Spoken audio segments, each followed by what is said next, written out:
అక్షయ్ పాత్ర ఫౌండేషన్ ద్వారా ఉదయం అల్పాహారం చేయని విద్యార్థులకు 4 రోజుల పాటు అల్పాహారం అందించే విధంగా 78 పాఠశాలలను పైలట్ ప్రాజెక్టుగా ఎంపిక చేయడం జరిగిందని అక్షయ్ పాత్ర ఫౌండేషన్ ప్రతినిధి వైకుంఠేశ్వర దాస్ పేర్కొన్నారు.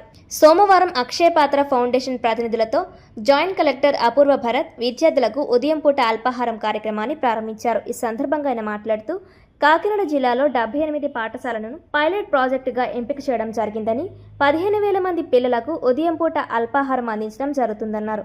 వారంలో 4 రోజులు మాత్రమే తొలుత అమలు చేయడం జరుగుతుందని, ఈ కార్యక్రమం విజయవంతమైతే వారమంతా అల్పాహారం అందించడం జరుగుతుందన్నారు. ఈ కార్యక్రమంలో ఎంఈఓ 1 టీజీ సుబ్బారావు, అక్షయ్ పాత్ర ఫౌండేషన్ మేనేజర్ చిరంజీవి, సత్యనారాయణ రాజు తదితరులు పాల్గొన్నారు.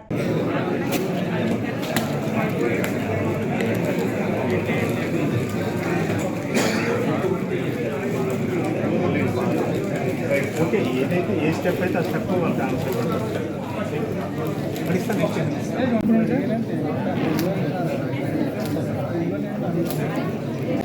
సార్ మీ పేరు? సత్యనారాయణ రాజు, ప్రిన్సిపల్.